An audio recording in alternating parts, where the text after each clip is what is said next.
Hello and welcome to another episode on Football Talk Podcast. My name is Ozzie and I'm your host for today's show. We're back again, match week 22 in the Premier League as Liverpool face Chelsea at Anfield in a very important fixture for the Reds as we try to maintain top spot. Now, we've not got the best record against Chelsea as we've drawn the last 7 games. They weren't boring matches to say the least. There just wasn't a conclusive winner in the end. In fact, the last game we played against Chelsea was an entertaining one. The match ended 1-1, and I remember Sabozza having a fantastic game. So let's hope we can end this run of draws against the Blues and take all 3 points this time round. So today we'll begin with quickly analysing Chelsea's recent form. We'll then dive in and analyse how both teams will set up tactically. Then I'll present the predicted team lineups and reveal my score predictions. So in terms of Chelsea's form, in the last 5 games, they've actually done really well. They've won 4 and lost 1, which was against Wolves. So they're more than capable of notching up some wins together. But despite some good results, they're still in ninth position. And they have been around that sort of area, which I say mid-table team all season. They've not been very prolific this season, and this is probably their Achilles heel. They just can't seem to hit the back of the net more often than not. But this is a new game where, let's be honest, there's no pressure on them whatsoever, other than disrupting Liverpool's momentum and going that extra yard for Liverpool, for Klopp, I should say. So, in fact, today Chelsea's manager Pochettino made a comment earlier saying that every game at Anfield from now on is going to be a party to celebrate Klopp, and rightly so because he deserves it. He then goes on to say that he wants his team to be the party poopers and doesn't want to be involved in the celebration. So I mentioned that last week. Every match going forward now will feel like a cup final. It's just the vibe that we have amongst us Liverpool fans. We're doing it for Klopp. That energy will be sort of spread around the crowd and it's within the squad right now. You can just see it, how resilient they are right now. Konate made a comment, I think earlier today, saying that he's for the next 4 months he's ready to die for Klopp. So yeah, that's the kind of spirit our team has right now. So yeah, let's go and end the season with a bang. In terms of Liverpool's recent Premier League form, 3 wins on the bounce in the last 5 fixtures, top of the league, 5 points clear from Man City, who still have a game in hand. So all to play for, and it's back to business now. We had a great result against Norwich on Sunday in the FA Cup. But you know the saying, no rest for the wicked. So here we are. So let's reveal the team news. So we'll start with the Blues first. Chelsea, they have a long list of injured players. That includes Reece James, Yugu Chukwu. I know I butchered that name, so apologies.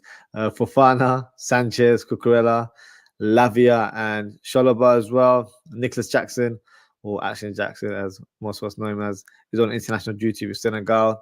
And Cuckoo and Gusto have trained with the team after suffering minor injuries, but could still be doubtful for this game. Levi Colwill will be assessed, but it looks like he won't be taking part, unfortunately, for him. In terms of Liverpool, Wataru Endo is still on international duty with Japan. Salah is injured and unlikely to be involved anytime soon. Tsimikas is still a distance away from returning to the first team fold. McAllister missed the Norwich game due to a minor injury, but is in contention to start in this game. Now, the big news that I heard from the press conference today from Klopp was the fact that Thiago Alcantara has returned to full training. And Klopp said it afterwards that he looked amazing, or in his words, he said, oof.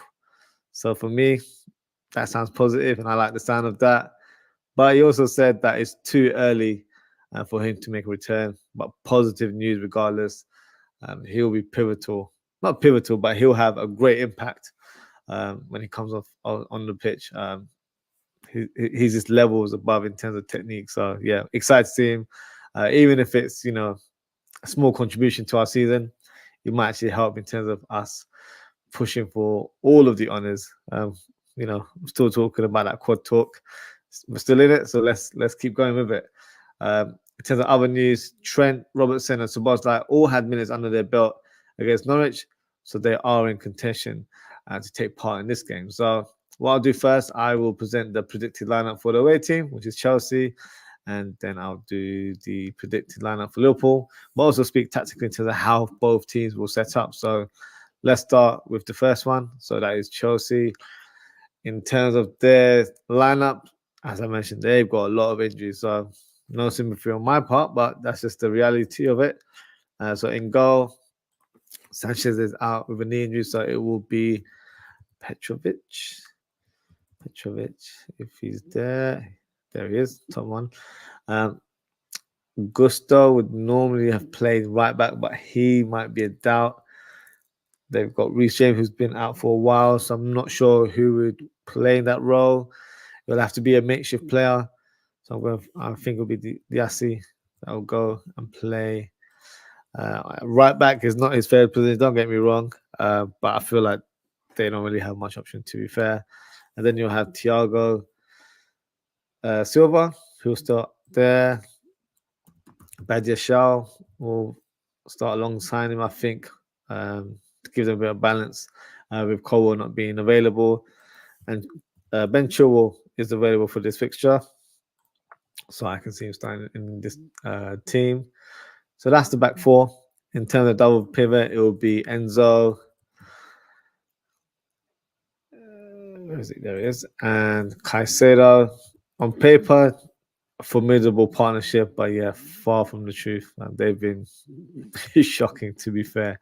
Yeah, they have not lived up to their reputation, or should I say price tag, because their reputation was good, but it wasn't, in line with the price tag or with the money that Chelsea paid for both players. But hey, not my concern at all. In terms of the advanced three, Sterling on the left-hand side, and it'll be Cole Palmer on the right wing. Cole Palmer. And then the number 10 role, I think I'll give it to Conor Gallagher. Hard-working player, but I think can pretty much start the press for them as well. Very energetic player. So, might not be your polished up number 10, but for what his team needs, he will do a decent shift. Not a lot of strikers, unfortunately, at Chelsea Football Club. So it'll be Broha who starts up top. So that's the team we're facing. What I'm predicting that we'll be facing tomorrow. In terms of the lineup, I don't really fear much. I'm not being cocky or cheeky here. In terms of the back four, for me, if Diassi is playing on our right-hand side, we certainly got to exploit that. Our left winger needs to go toe-to-toe, attack the byline, get him out of position so he's out this way and then create space around this area. So for me, that is going to be a tactic that we need to deploy. Badiashile hasn't had too many games under his belt this season, so definitely he needs to be looked at. Thiago Silva as well, fantastic defender over the years, but has lost that yard of pace. So I think these two centre backs, depending who I predict will start, will definitely need to be targeted, and whoever plays up top needs to play on the shoulder and really stretch the team, because they won't catch any of our forwards, whoever starts up top. Ben Chilwell will be the player that provides width and creativity on that left-hand side. Enzo and Caicedo, I don't think they'll have much influence in the game. I think they'll be just playing a defensive role, covering their fullbacks. Well, Chelsea won't be going up top that much. But yeah, I think that will be their sole purpose in this game. Up top, Cole Palmer, he's the one to look out for. Obviously, he's been in great scintillating form recently. He tends to like to come in a bit more. So then Caicedo can maybe cover him, and then he can attack this sort of range here. Gallagher for me will be a bit more around, just to sort of be that connection between midfield and attack, lay things off, but also be the person that presses. So he might even be alongside Broha at times. And then you have Cole Palmer playing a bit more of a central role. But then Sterling, his role to be the creator, the attacking threat on that left-hand side, up and down, obviously cutting in and shooting if required. But yeah, I don't think their shape will change too much depending on the tactics we deploy. but I think this would be their sole structure of the team. Double pivot, their job is to try and stop any attacks coming through. Back four, I don't think they'll be as flamboyant as they normally are. Ben Chilwell will probably go up and down, but I feel like they'll be quite compact in this one. So yeah, even if they feel like they need to get extra body, I can see them deploying one more player here, or playing the Ozzie here, and then having Caicedo as a right wing back, which he's done. He's done that for Brighton in the past. I don't know if Poch will deploy that tactic, but it's an option if they really want to park the bus in this fixture. And then you have Enzo and Gallagher, double pivot, and then you've got these guys playing more of like inside forwards. And then yeah, that could be a shape that they could really try and unlock against Liverpool. But despite that, I think we have more than enough to go toe to toe with this opposition here. So not an opposition that are fair. So that's my team lineup there. Let me know what you guys think. Is it close to what you think it is, or have I missed one or two players? Drop a comment and let me know. In terms of Liverpool, we'll stop showing this one, and then we'll go to our Liverpool team, and we can discuss the Liverpool team. So here we go. As you know, 4-3-3. That is the same formation as we play every week. In terms of personnel, goes without saying, Alisson between the sticks. And then back four, I'd probably bring back Trent in this game. He didn't have a long layoff, so I feel like, I know it was a muscle injury, but he's only been out for 2-3 weeks. So I just feel like for him it was just mainly resting the injury and sort of getting back into the room of training and stuff. And I feel like he looked decent against Norwich, so I'll play him there. And then for me, it'll be Konate on the right side of the defense, alongside our captain Van Dijk. Big debate: who plays left back?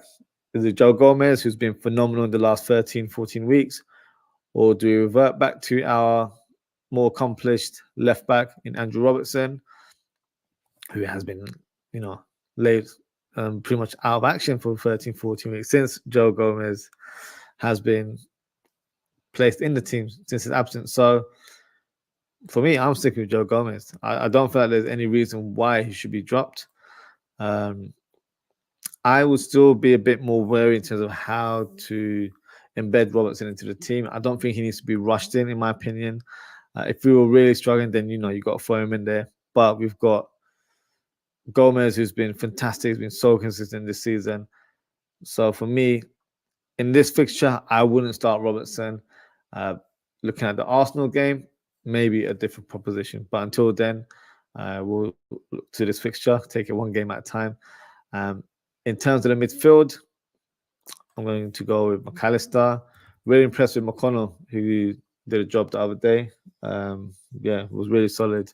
Good to see these youngsters getting a chance and actually, showing their quality on the pitch and playing with no fear, which is such a fantastic sight. So, yeah, credit to the management. I'll say Klopp giving these young players the confidence and the freedom to express themselves on the pitch, and yeah, credit to the squad as well for, helping them settle in and just letting them do their thing. So yeah, good to see. But in this fixture, McAllister for me starts in that number 6 role. So Bosley has returned. He looked all right against Norwich. Wasn't the energetic Bosley that I'm used to. So I still feel like he's touch and go right now. So I wouldn't start him in this game. I'll definitely have him on the bench and bring him on as an impact sub. I'm thinking maybe Arsenal is a game that he starts. But for this fixture, I wouldn't start him.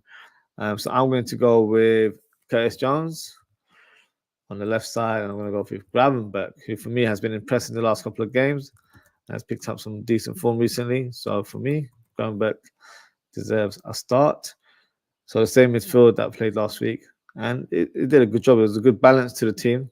So yeah, I'm not mad at these guys playing together again.